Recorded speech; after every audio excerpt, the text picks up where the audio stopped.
Okay. So, a couple of the questions that I came up with yet have to do with the firehouse. Obviously, the firehouse is not what it was When we built today, it. when you No. built it, Yeah, right? that's right. So, when was the firehouse built?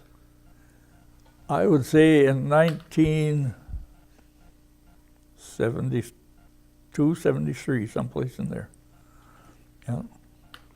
Okay. And what challenges did you have when you built this firehouse? Granted, Fitchburg isn't what it is today, No.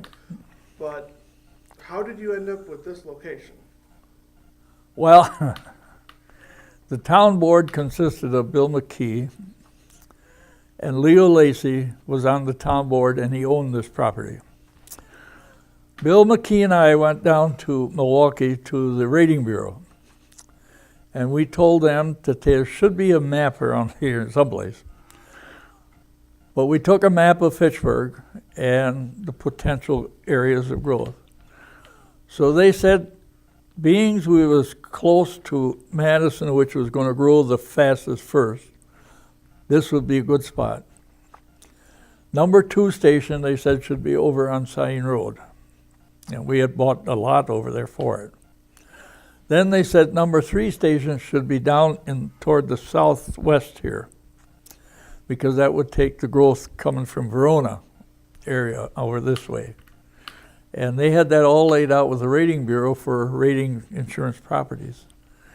And that was how this spot they picked up in this area. And then Leo came up with a good deal for this land, so we bought the 10 acres here and built the station here. And it was easy with 4 directions out of here. So that worked out pretty fine. That was how we got here. Cool.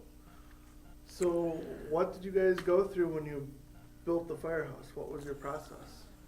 Well, we sat down with an architect, and he was one of these fellows that worked with you. And he says, now what do you want, and how do you want it, and all this. And him and I sat down for hours. And then what we wanted, a drive-through, first place, we said. A hose tower, definitely we wanted. And then we said we wanted a basement, part of it because due to the terrain, that we could have for offices. That way the upstairs then we had strictly for the future live-ins, which we had always planned for. That was how that got started, and the offices was in the basement. That's how it got designed.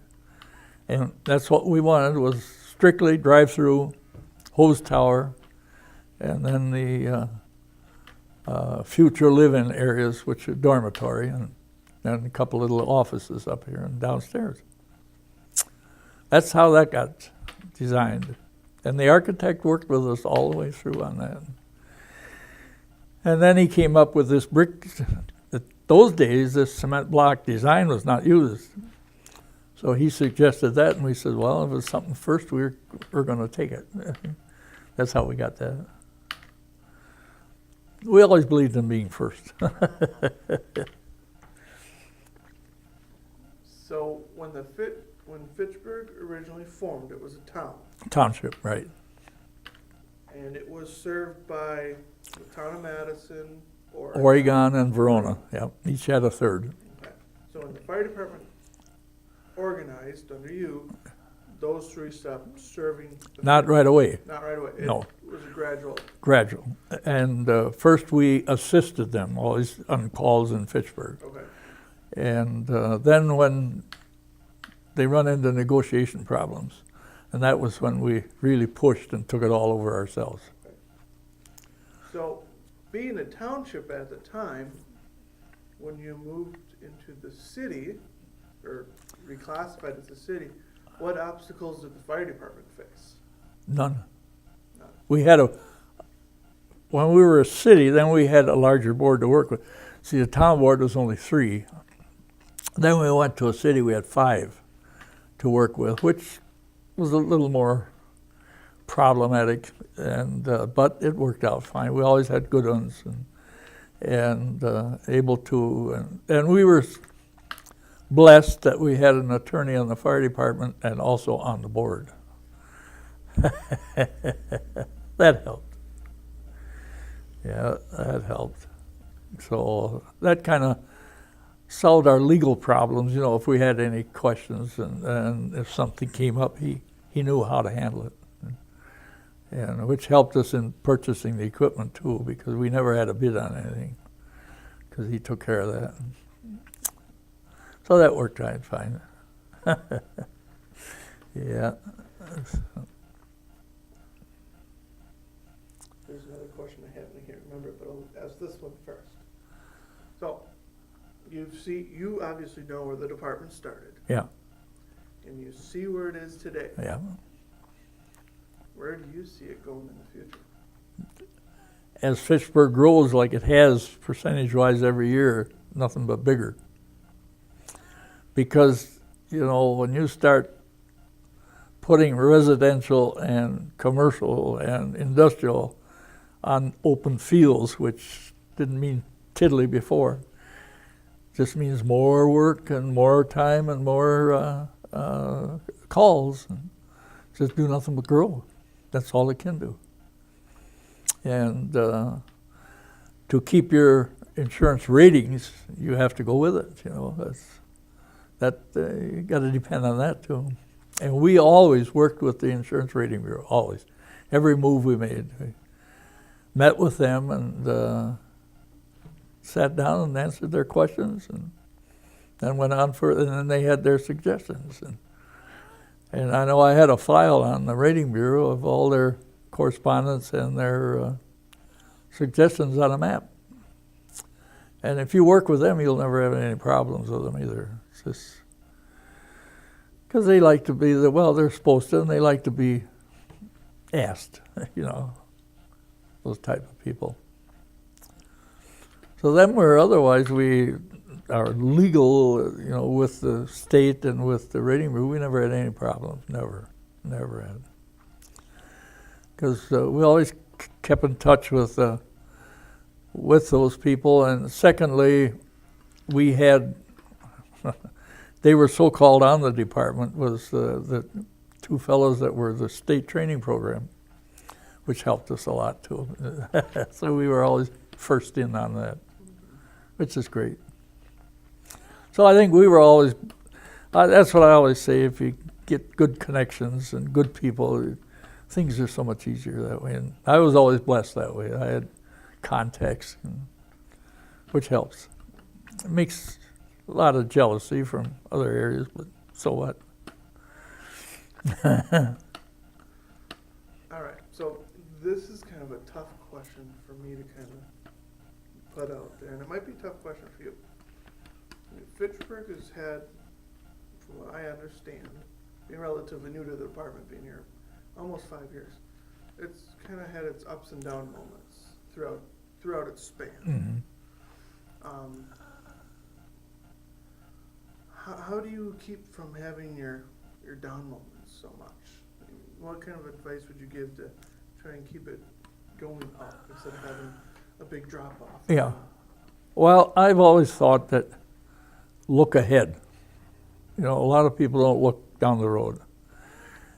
And we used to sit with a map and figure out where are we going, which areas are going to move first, what is going down here and what is going there.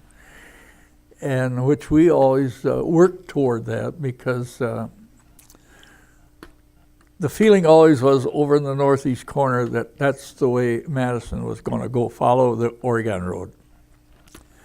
More so toward Verona, because Verona was blocking Madison from going out. And so we would look at those things. What is ahead of us and which way are we going to move? And plan that way.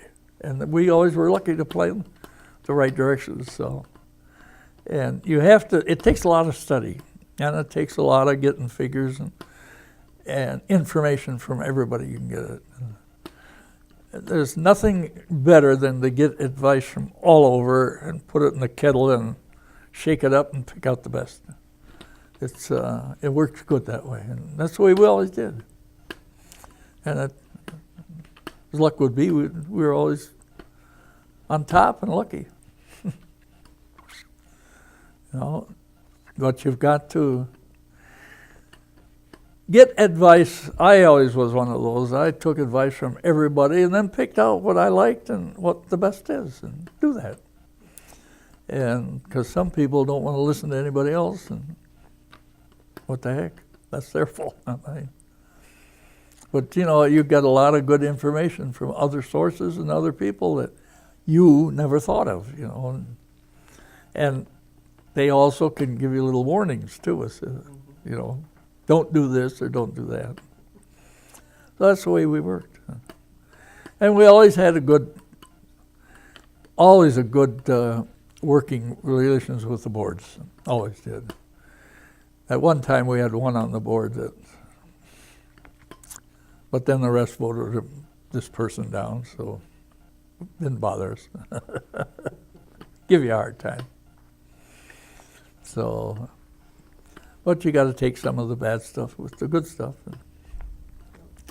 But we always look to the future. Which way is the city going? Look that direction and plan that direction. That's what we did. Well, truthfully, we never had, that I can remember, anything about Chief Pickering. We did razz him. He was working for the telephone company. And we would throw at him, who comes first? Phone company or us? And he never gave us a good answer on that.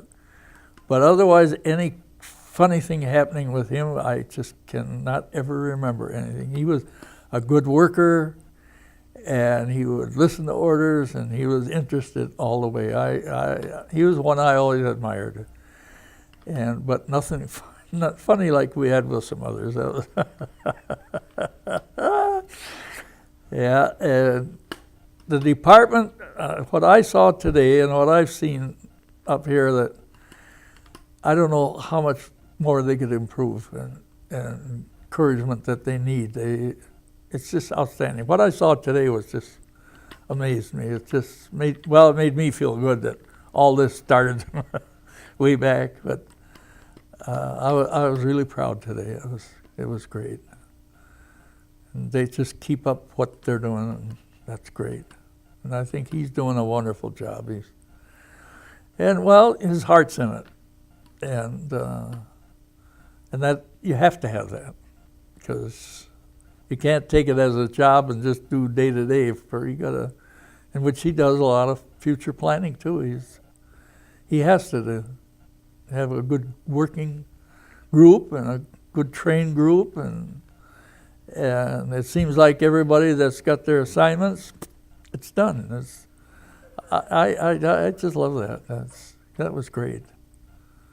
So I enjoyed that today, I'll tell you.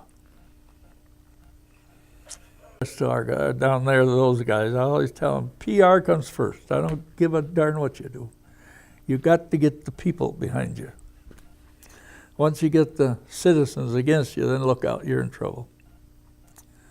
No, this was great. I sure enjoyed this.